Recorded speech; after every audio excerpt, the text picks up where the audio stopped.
game.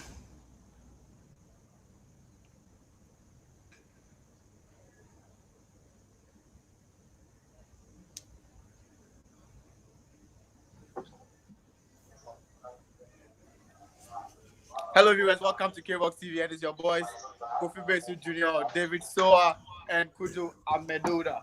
Today, we are here to discuss briefly what's happening in the world of boxing.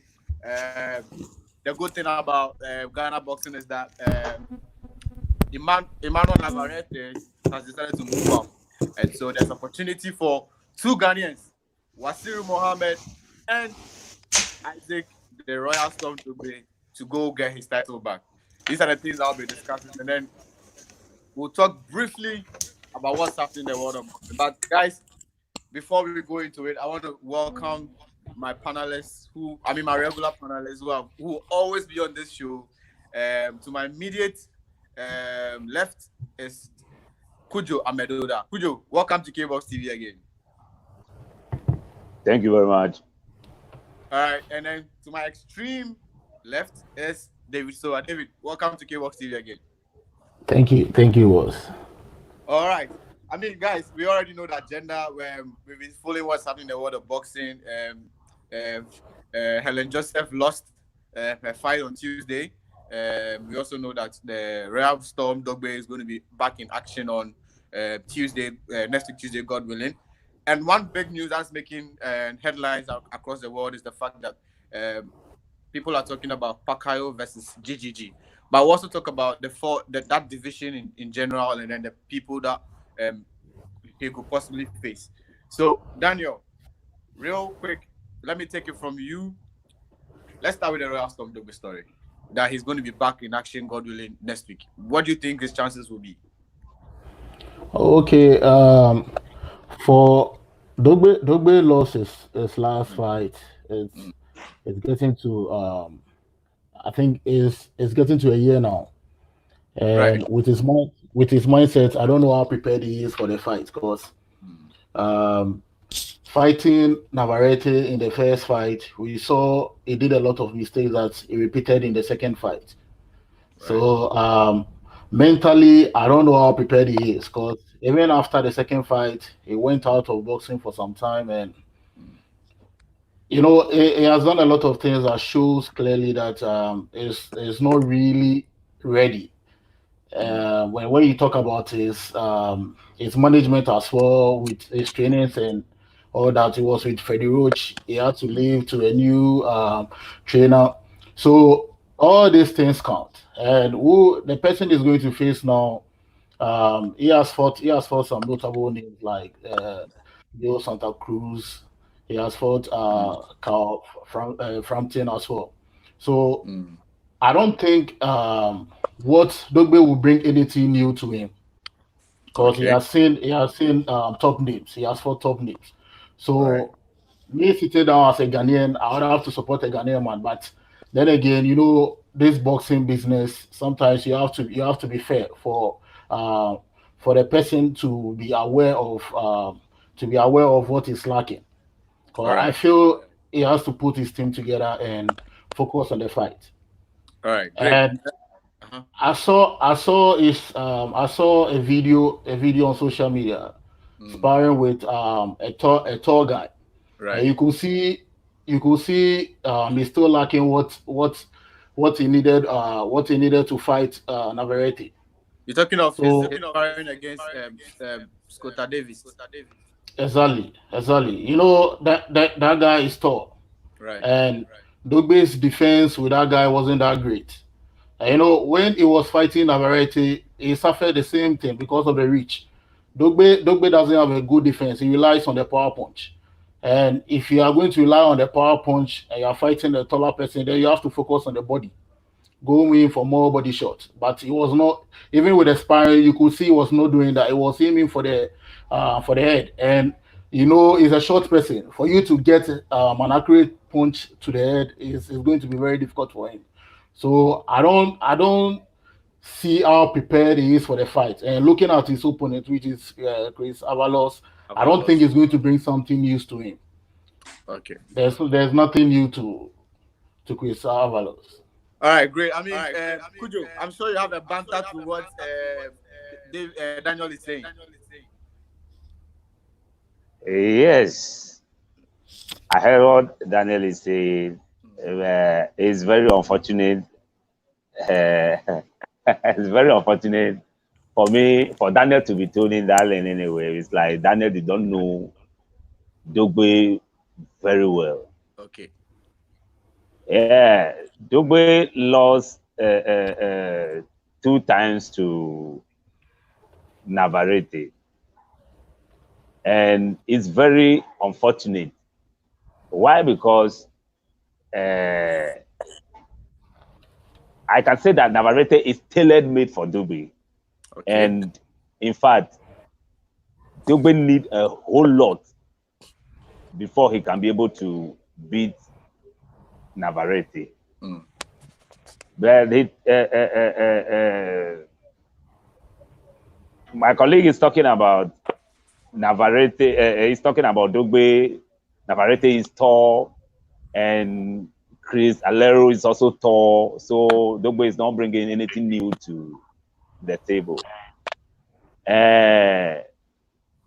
Navarrete and Dogbe fought in super bantamweight, Right. but this fight is happening in featherweight. Right. And one thing about Dogbe is Dogbe operated on featherweight for many years before dropping down to super bantamweight. Okay. And one of the crack fight that Dogbe got in his career was the fight against, apart from Navarrete, was the fight against John Tabanao. That this guy from Philippines or so. Right. And then Dogbe gave that guy a beating. That guy he's a very crack boxer. He's still on the scene. He's a very crack boxer, and he's having the height more than Dogbe, everything. But Dogbe is able to take care of him very well. And now Dogbe attack on that stage, I think I can say he's second to none. Dogbe's attack on super bantamweight is second to none. Right. He's attacking, and then the angle that he go is second to none. And the fighting the tall guys too is something that Dogbe can really take care of. But on this stage, what happened between he and Dogbe and Navarrete, that is what I'm saying, that is tailor made. Okay. And the boxing policy is playing so much over there. So with Chris, I don't see Chris beating Dogbe. Surely Dogbe will give Chris knockout. I'm saying this, Maki, Dogbe will give Chris knockout. Daniel, it looks like you want to come in. You can come in.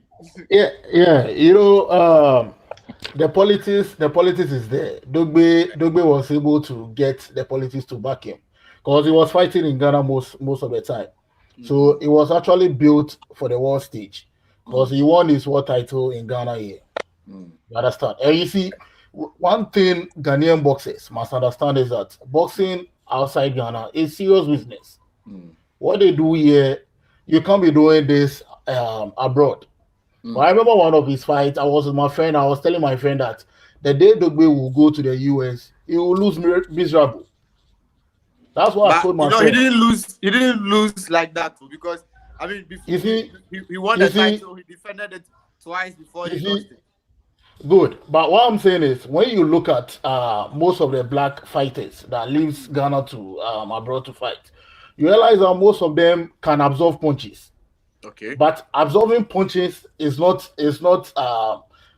really play in the sweet science of boxing. Or you see, when you can absorb punches, then you have to work on your power punches. Now, when you work on your power punches and you are fighting an opponent, you have to look at the disadvantages of the opponent. Like you are fighting a tall guy. You could see someone like Mike Tyson. Mike Tyson is just, let me use Mike Tyson to Dogbe.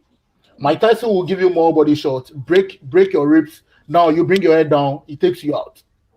But we realized when Dogbe was fighting Navarrete, he was aiming for the head, just like all his fights. And most of his fights, if you watch most of his fights, you realize from the early rounds, the most of the boxers he fought were ahead of him on point, which means they could really box. But it's just a few things that was not working for them. So if if you're a local boxer and you want to go outside, then you have to watch the street science of boxing. And you don't just train because I'm this kind of boxer, this is the way I fight. Every boxer and the way you train. Richard Comey did a similar thing. He lost miserably to Lopez. Right. You see, Lopez is a lightweight with a strong punch, with a power punch, a great power punch. Now, if you are fighting Lopez, you don't have to be too open. You have to be very defensive. Let him come, you move, you throw a jab, you move, you throw a jab. You don't even rely much on your power punch. Play with a jab. And that's what Mayweather did most of his fights. You go see this is a true fighter, this is a street fighter, but Mayweather will beat him with the street science of boxing. And that's what we are talking about. So I don't see Dogbe bringing anything new. I knew anytime you face someone who comes from the street science of boxing, it will be a problem for him. And it's sad. It's sad he left Freddie Roach. Because Freddie Roach would have helped him a lot. Okay, I mean, a lot of things that you were saying, I could see Cudjoe, smiling and then shaking his head, smiling. I mean, what do you have to say to what Daniel is saying? Yeah, really, my colleague don't know Dogbe very well. Dogbe came to Ghana and then started fighting in Ghana, whereby he stayed in US more than he stayed in Ghana. He know all those guys in US before he came down to Ghana. And he been sparring with them. He sparred with a lot of those people. He sparred with a whole lot of those people, you see. So he know them very well. And that is Dogbe's style. That is the style he fought. And that style, he's using it to beat all of them over there. Then, Dogbe, so far he fought about 20-something, but he lost to only one person. So that's not bad. He lost to only one person. Right. And then he's able to take care of... he's able to take care of... yeah, he lost twice, but to only one person. All right, okay. He lost to only one person. I get you now.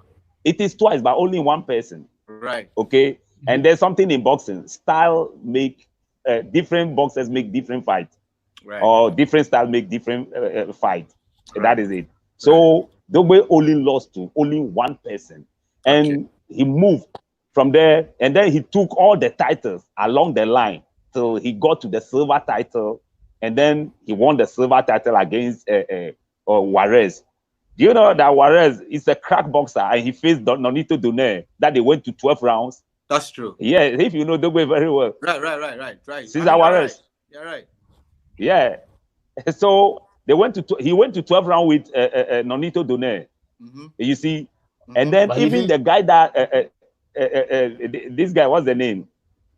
The guy that Dogbe took title from. Magdaleno. That guy fought and beat, Magdaleno fought and beat Nonito Donaire.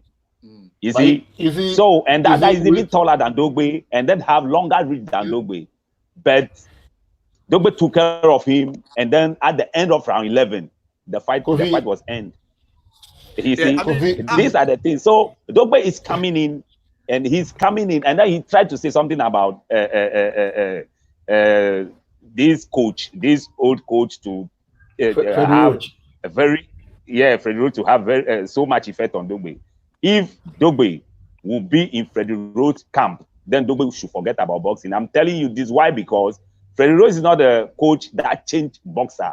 Freddie Roach will help you to do what you know how to do better, but he cannot change you the style. But Dogbe need a change of style to come back with some defensive style that can help his attacking. You know attacking already. The only thing Freddie Roach will do is to force you to do what you know how to do better.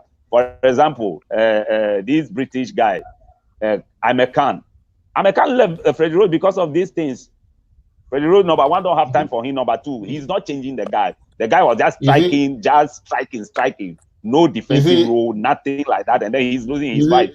You see? So Dogbe left Freddie Roach, and I was happy with that. And then from there, the places that he walked through and what he's doing when he's in training, what he's doing is very different. And Dogbe is coming in this fight very different. And then I'm telling you, once again, the fight's supposed to be round 8, but the other fight will not end in round 8. Dogbe will not this guy out. Interesting. I like how the show is. I mean, everybody has his own opinions. Guys, like I said, it's our own opinions, what we feel and what we think and what we're sharing across. But you are always welcome to join the show. You can leave your comments you can leave your suggestions or your contributions in the comment sections, and then we'll definitely pick it up and then we'll read it and let everybody across the world hear you here. But yeah, it's getting heated. I mean, I can see Daniel coming in many times, trying to break in and also get his own level. But like, yeah. I mean, you have the floor. Okay, so what with Freddie Roach, what my brother said about Freddie Roach, you see, as a coach, it's not just about training the boxer, and indeed you have to use what he knows how to do. You have to let him use it best. You can't just get a boxer and not take advantage of what he knows how to do best. You have to force him to use it. Now, apart from that, Freddie Roach is a kind of boxer that can read the game. You see, if you are going to fight this opponent, Freddie Roach can read the game and tell you, no, this guy, this is the way he moves, this is the way he fights. So this is the way we have to condition you. Okay. You get what I'm saying? And I like coaches that are able to read fight. They don't just train you, but they have a game plan. All right. And you see, these things I'm talking about, it worked for Joshua, it worked for Tyson Fury. When Tyson Fury changed his camp, what he was training was just training power punches. Because basically he knew how to do everything, and his only problem was knockout because he didn't have a power punch. And what happened in the fight? He won by knockout, and you could see the effect in the early stages of the fight. So this is what I'm talking about. If Dogbe can absorb punches, he has a power punch, and you are fighting boxers that have trainers that can read the game. You know, you can be a good power puncher, but if you have a trainer, if your opponent has a trainer that can read the game, it becomes difficult for you to win the fight. Because once I can read you, I know what you can do, I can adjust my fighter to fight in a way that it won't be caught. All right. You get what I'm saying? Okay. So Dogbe as a fighter has a lot to do. He has a lot to do. Because you mentioned him knocking some good boxes. Yes. Right. Once you have power punch, like what Wilder did, once you have a power punch, most of Wilder fights, he lost most of the rounds. But then again, by the time you see then there's this power punch and he wins the fight. Right. But the day you will get a fighter that is coming from a good coach, you can never win that fight. Okay. You understand what I'm saying? So he may have won some fights with some great bosses, but he was relying on his power punch. You get me? And if he gets a boxer that is taller than you, it becomes even difficult for you to fight the normal way you fight. And that's what happened to him with Navarrete. And you see, if I'm a coach, if I'm Chris Avalos' coach, we are going to take advantage of that because we know he can't defend. And if you should see his sparring, his defense was very poor. So I will work on Chris Avalos to get a power punch to come and face him. Right. Okay. Interesting opinion. I mean, Cudjoe, would you like to counter it before we move on to another topic? Oh, yeah. For all that Daniel is saying, well, he's saying it from his angle of view. But I point it out to him. I point it out to him that all the guys, even Chris, he fought and lost about 6 fights or so. Right. And all those fights that he lost were against the boxers that at least he should prove his point. But he didn't prove anything so far. So what at all? That is the reach. And the people that beat him, most of them are shorter than him. Okay. Yes, most of them are shorter than him, and then they beat him. So I don't see how this guy can stand in the ring with Dogbe and then survive the full this thing. He cannot survive it. Okay. There's no way he can survive it. Great. All right. I mean, let me put this bit of information out. Ghana, Isaac the Royal Storm Dogbe will be in action, God willing, Tuesday. He'll be facing Chris Avalon at the MGM Grand in Las Vegas, USA. It will be his return after almost a year out of the ring. His back-to-back losses from against Emmanuel Navarrete. It looks like it will be in the featherweight division, even though Emmanuel Navarrete has alerted the WBO that is going to leave the division. This fight of Isaac Dogbe is definitely going to be at the featherweight. And so, as much as this is a debate show, as a boxing debate show, I'm sure my panelists, including myself, will all want to root for Isaac Storm Dogbe and hope that he's able to, seal through, God willing, Tuesday. But let me take you back to what happened last Tuesday. I'm sure you guys watched the show when we had Helen Joseph on the show. I mean, she was full of confidence, brim confidence, and we all thought that it was going to go our way, but unfortunately, she lost after 10 rounds of boxing. Let me get your reactions from that. Let me go with you, Cudjoe, for this one. Oh yeah, this particular fight is a fight that, in fact, I did not follow Joseph very well before before she went into this fight. But the little that I read about her, I could see that she's a good boxer. I believe in African style. Right. So, and then I believe also that the age is not on her side and things like that. So this girl, the difference between her and Michaela was just 1 year. Michaela was 30 years, and she's 30. Yeah. Oh, okay. And it's like she's been on the scene for quite a long time, but like as long as she was on the scene, she could have reached a stage that would be so much the higher level stage. But she's not on that higher level stage, and that is like it's a chance for this girl to come in and then succeed whatever it is, and then she work on it with her coaches and things like that. And I can borrow the view of Daniel from that side that African style most of the time got beaten most of the time by the other side, just because they take their time and study and make sure what you are doing, it will go against your opponent, and then you'll be able to win the fight. That is what happened to Ale. Okay. All right. Daniel, what would you want to say about that fight? I'm sure you've seen the highlights of it. Yeah. Joseph Ellen, to me, is a very good fighter, a very, very good one. Because when you look at the fight with Maya, you realize she could take the punches. She has she has a movement. Her movement was very good in the fight, but you could see she wasn't really good at the exchange, and secondly, punches wasn't that strong. But if she wants to continue to fight the way she fought with Maya, then she has to work on her power punches, because she connected some few punches that were not strong. That could have put Maya down if her power punches was that strong. So if trainers or management is listening to us, I think what they must do now is that they have to work on their power punches, because she can take punches. She has nice head moves and all that. So if she's going to continue fighting this way, then the best thing for her management to do is to help her to master the power punches. Because once she master the power punches, I think she was slow. I thought something was wrong in the ring. I felt like she was slow, because I have seen the tapes, I've seen the fight, but she was slow. She was slow in the exchange. Exactly. So yeah, and you could see Maya is a fighter that they are building. She's an American, right? So the politics and everything is behind it, because she's fought 15 without any losses, and Ellen coming to the fight has lost many fights.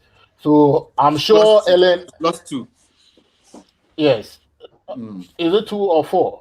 Wait, sorry, 4. She's lost 4.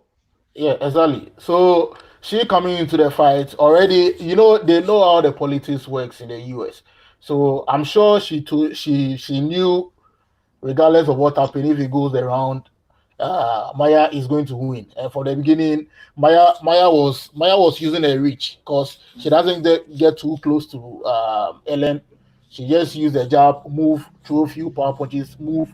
So by the middle of the round, round 6, round 5 there, you could tell that the way she's fighting, I can't beat it. So even with that one, will even slow you down mentally. And I think that is one of the reasons why she performed that way. But all the Okay. same, they should focus on the power punches because he's a good fighter. I like boxers who can take punches because Right, any right. boxer who can take punches, it's easy to be worked on. All right, great. I mean, guys, let me squeeze this one in real quick. Today happens to be the birthday of Box Office Promotions CEO Alex Ntiamwa Boache. I mean, on behalf of KBOXtv, we would like to wish him a happy birthday. He's one of the most consistent, promoters that we've had in Ghana here. So, on behalf of all of us, I want to wish him a very happy birthday. Now, let's end it on the Ghana and the African scene, and let's go straight into the world. I'm sure we've all seen the Pacquiao versus GGG fights. Yeah. Now back to you again, Cudjoe. Pacquiao versus GGG. What do you say?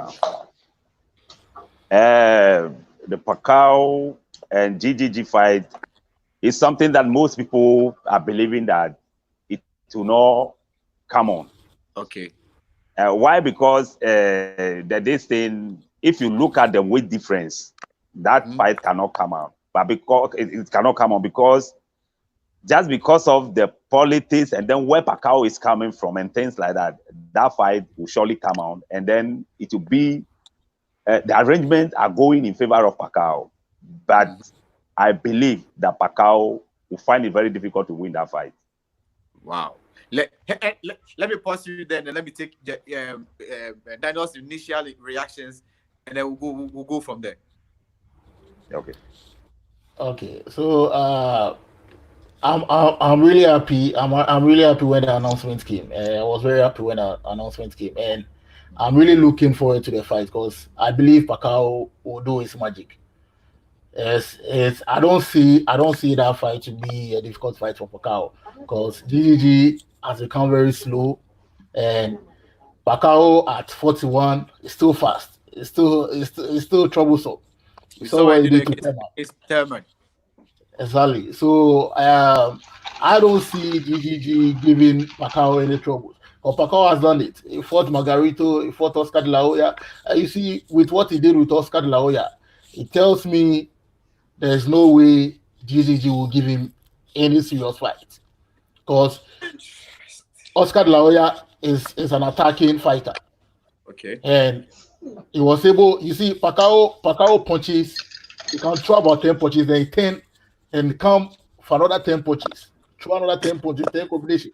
So you see, even with Oscar de la Hoya, after the fight, Oscar de la Hoya was Oscar de la Hoya said he couldn't continue the fight because Pacquiao was throwing too many punches and he was never stopping. So Oscar de la Hoya actually quitted the fight and he retired with it. And if you have a legend like Oscar de la Hoya retiring and quitting from Pacquiao, they should tell you GGG is just, GGG has a hype and he's a good power puncher. That one you can't take it away from him. He has a good chin. But you see, when you look at someone like Pacquiao who can go the rounds, who likes to go to the distance, beating you, frustrating you. You see, by the sixth round, GGG will be frustrated. Because it happened with Canelo. Canelo won't throw too much punches. He relies on the power punch. But you see what he did to GGG. So I don't see GGG giving Pacquiao any problems at all. Pacquiao will walk over him. GGG and then Canelo. That's a very controversial fight in the world up to today. For some who are GGG fans, we will say that fight Canelo didn't win. We will still be around that side. But yeah, this is not a GGG and Canelo conversation. So yeah, Cudjoe, Pacquiao is like 41 years old now. I understand he is the 8th weight divisions champion. We all know that. But let's compare the ages now. Yes, he did some magic with Thurman. But do you think he still can go on against this GGG that you remember his fight against Canelo and you saw the punches that this guy was giving? Yeah.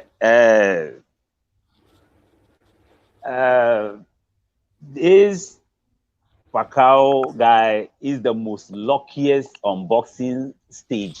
I will say so. He's the most luckiest because all his things are worked for him.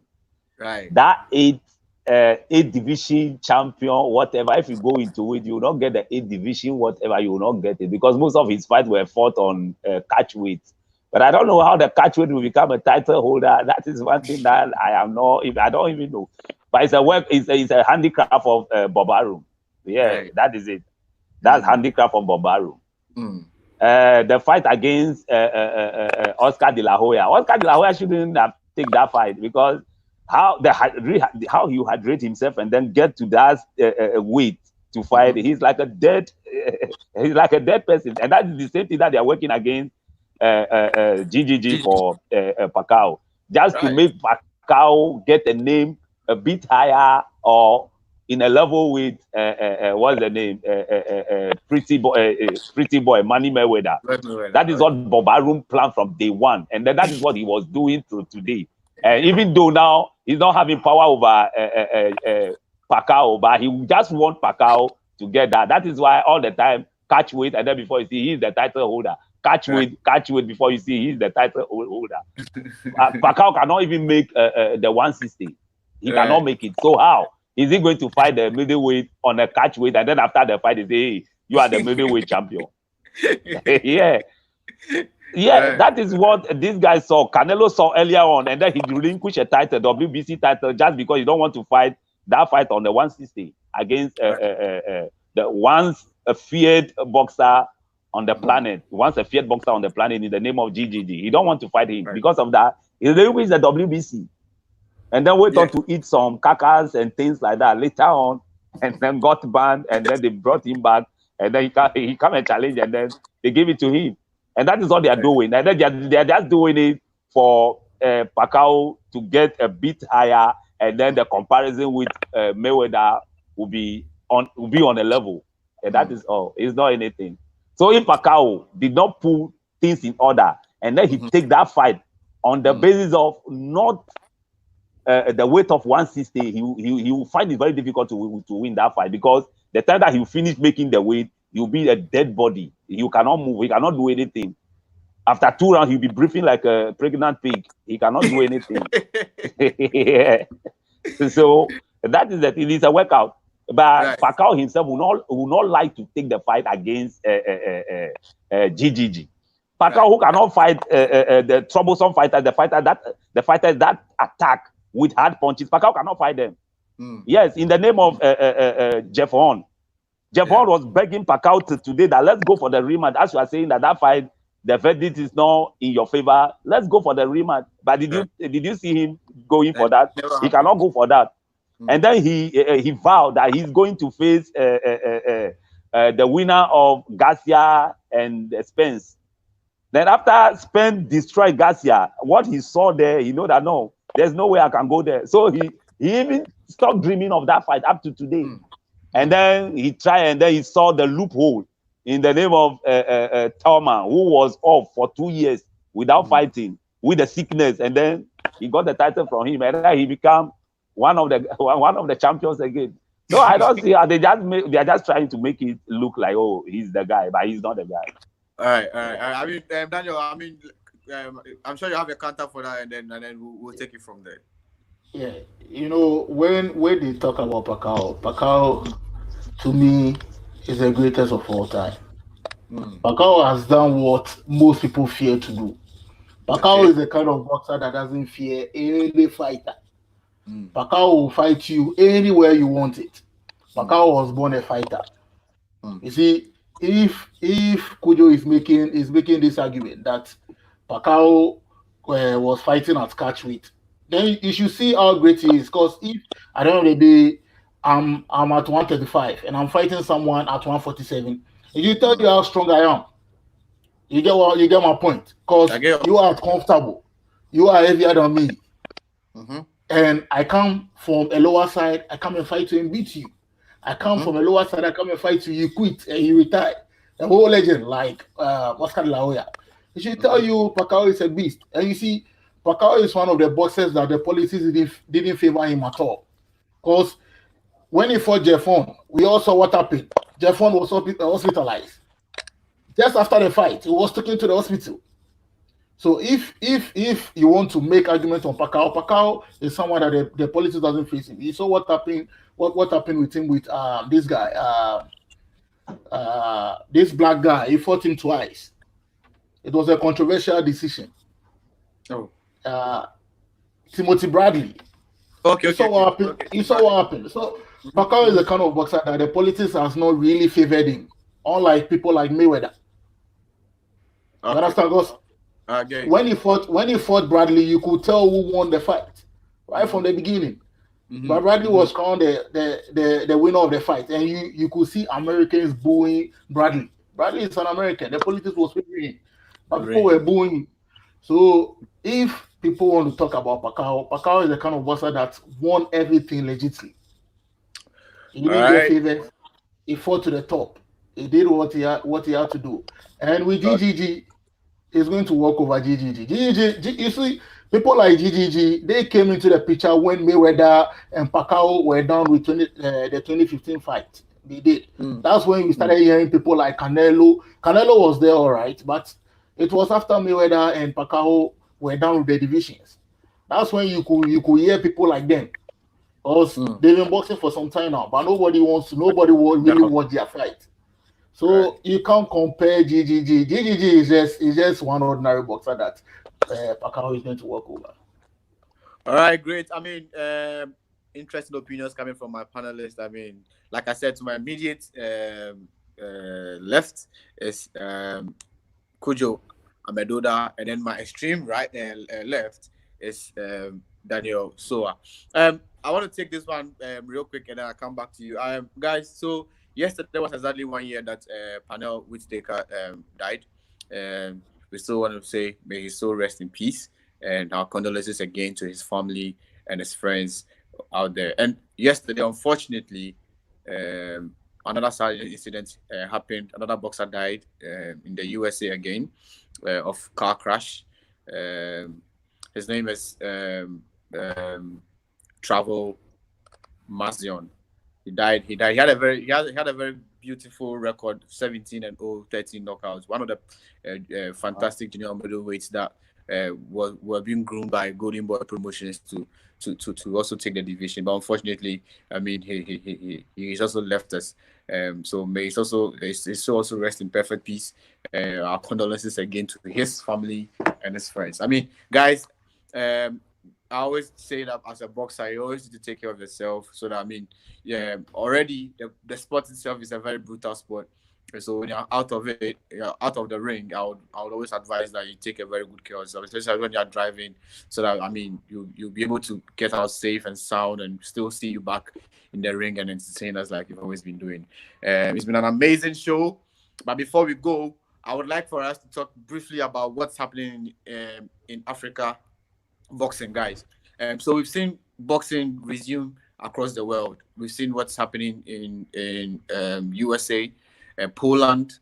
I think there'll be this weekend there's boxing in Germany, somewhere in South Korea and Japan.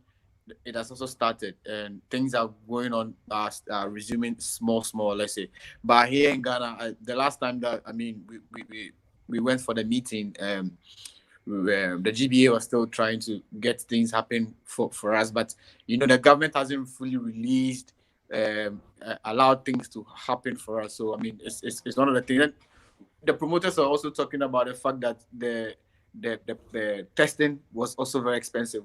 $100 per test. One person is expensive and all that. It's a lot of things. But I mean, with all these things coming to play, not forgetting in Malawi too, there was a show that was supposed to happen in Malawi, but because of some one or two things, they also called it out because of including the COVID-19. There is boxing rumored to also resume in Namibia somewhere in August. You know, I mean, but with all of these things in play, I mean, how do you think boxing after COVID-19? COVID-19 is still with us, but I mean, how do you think the transition will be for us in Africa? I'll take it from Sowah this time, and then I'll end it on with Amedoda. Okay. I think we just have to put things in place. Uh, look at boxing more as a business, not just we putting up fights for two local people around, maybe Bukum and Mampubi, or we have to open boxing because everybody likes to watch a fight. Everybody wants to fight. People are fighting and not making good use of the energy or the strength they have.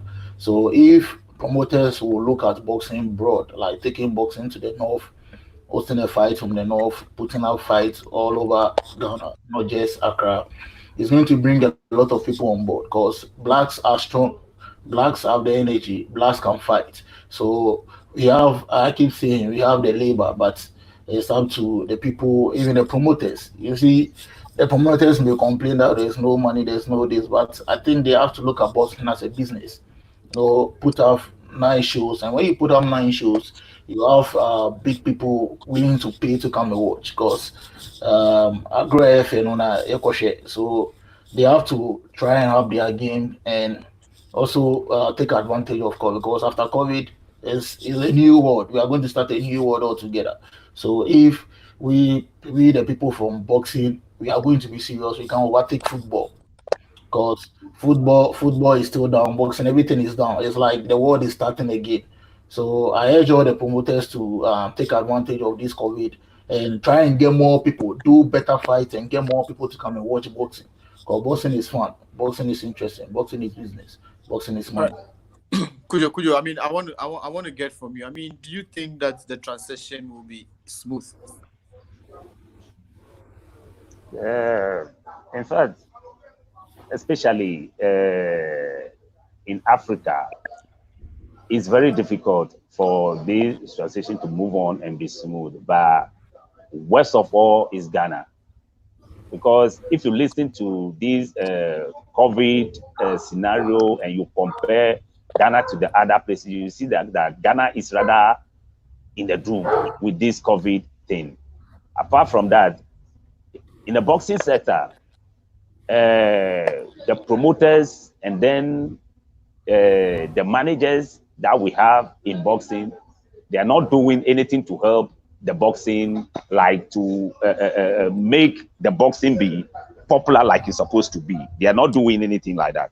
Like they are doing anything like that, trying to make it that popular. Like by now, we will not be complaining about the telecast and things like that, which like the area that the boxing is taking place, that is the only area that we watch boxing.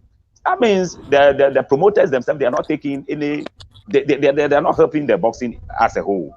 And then moreover, the GFA too, GFA, the GBA is not doing as much as they should do and then make the boxing look attractive. That is why even at the main sector that we play, that the boxing do happen now, which is Bukum Arena, they are only relying on the gate fee or the patronize of those that will come in. Then that is all. Apart from that, the promoters don't get any money from anywhere. It's just because nobody is helping in the case to make the boxing. For telecast, forget about it. It's just some little highlight that you get to watch a week or some days later. So that is not helping boxing. So it's like the area is just some selected areas that know what is boxing. And even some of the popular boxers, if you popular Ghanaian boxers, if you go to some other side of the country now, you mention their name, nobody know them. They don't know them. Even if they walk around there, they don't see them to know that, oh, I know this guy is a boxer. They don't know them. Nobody know them. It's just because GBA is not putting themselves into the thing. And them, I don't know what GBA is doing. GBA is not helping in the boxing sector. GBA is not helping. And then the promoters, they are there, and then the boxers will stake the boxers, and then apart from the gate fee, they take what their percentage and things like that from the boxers. That is all they are living on. So if the COVID rule in Ghana is saying that maybe 100 people, then I don't think we are going to stage any boxing. Because 100 people coming to arena, then the promoter will lose totally.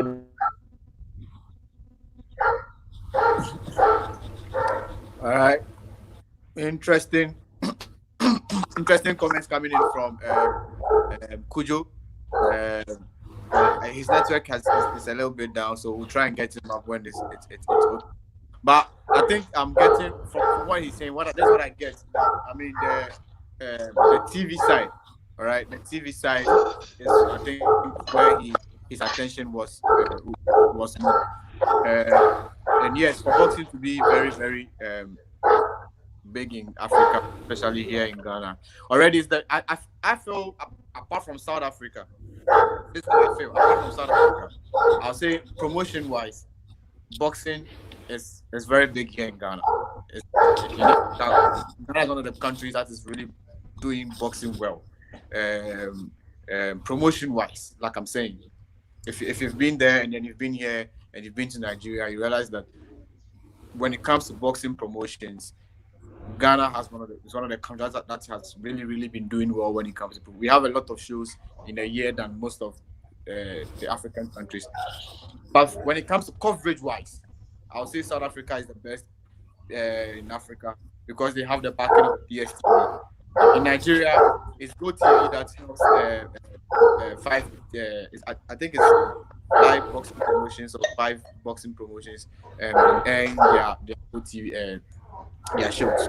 Here in Ghana, sometimes once in a while, maybe you see it on GTV, maybe you see it on the other channels, depending on the relationship the promoter has with the other TV stations. So, I mean, this would have been a great opportunity for the TV stations to jump in to work with the promoters. Because, see, to be sincere, when Convent went down from the match, when Convent was up that they locked us down, we saw GTV airing even old football, you know, from the 2010 World Cup and everything. I mean, even now, we still see it on TV because sports really hasn't really resumed like that for them to get new content to post out there, right? Metro TV, the rest of the channels are not really helping, you know, are not really getting new content to put out because basically things are not really resumed. So, I mean, I would just use this opportunity to really speak to these media TV television, especially the national television itself, the GTV, to come at the aid of promoters, so that at least even without fans, all right, promotions can still go on, like we see what's happening with Top Rank at the MGM Grand in Las Vegas. At least then we, the fans of boxing, can still sit home, you know, and then we can all enjoy boxing, all right? So before we go, we have about 4 minutes. Let me split it 2 minutes to each other, and then get your last words. I mean, Daniel, let me get your last words, and then we'll end it. Okay, I think you have said it all. So what I can only say is that the promoters too, you know, if you want television stations to come and take coverage of your fight, then you need to package the fight. You see, most of the promoters, when they are promoting their fight, they promote it around Buko Mamprobi. Sometimes it doesn't even get to you. So you see, if you are just doing it for just a particular people, it can't get to the national TV station. You get me? Most TV stations too, they come in to do business. So if your market wise, if the promoter are just looking at just a few people, it won't be a good business for them to jump in. But when you spread it and you see you are doing how do you call it? Public workouts in, let's say, Kumasi, you get me? You just spread the whole fight, your fight program. Promotions. You get a lot of people involved. They will chase you, because the one thing I believe in, I'll keep believing it. You see, when you look at the reason why we watch fights in US is because of the way the packaging. We are in Ghana and we are still watching fights in the US. It's because of packaging. So the promoters must wake up and spread their wings. Okay. All right. I mean, Cudjoe, let me take your final. You have the final 2 minutes, and then we'll end it. Yeah, but what I would say is one, the GBA should be more serious and then tackle the loopholes that are causing boxing to be too down. Boxing is very down in Ghana. Why am I saying this? The other countries are not putting themselves so much in boxing because they don't have the talent over there like how Ghana have the talent. And then how Ghana supposed to put themselves deep into it, they are not doing that. That is why most of the time you see Ghana doing somehow well in Africa, but when it go to seriousness, to like even amateur games that is supposed to get medals and things like that, they will go on losing. Even after that, if they come back and then individually they are on professional level and then they are doing their thing, they do a bit better than if you compare it to amateur levels. It's just because GBA is not doing exactly what they're supposed to do. And then the promoters too. I believe there are so many things that the promoters do, some of them to do some things together and make sure that the boxers supposed to be somebody after finishing boxing. But all these things are playing some hard tool on the boxers, and the boxers are not being so committed and things like that. And it's not helping the boxing in Ghana. So that is the thing those are the things that I want, especially GBA and then the top promoters to come together and lift the whole thing so that boxing will be something different in Ghana. That's what I have. All right, guys, you've been watching KBOXtv Total Boxing Debate with my two panels, Daniel, Sowah, and then Cudjoe, Amedoda. It's been a very great night, and we really appreciate all of you for making time to watch us. And yeah, this show is first of all to educate, to inform, and to entertain our viewers. We will be back here, God willing, Thursday with another topic to discuss. But see, we want the best for Ghana boxing and for African boxing.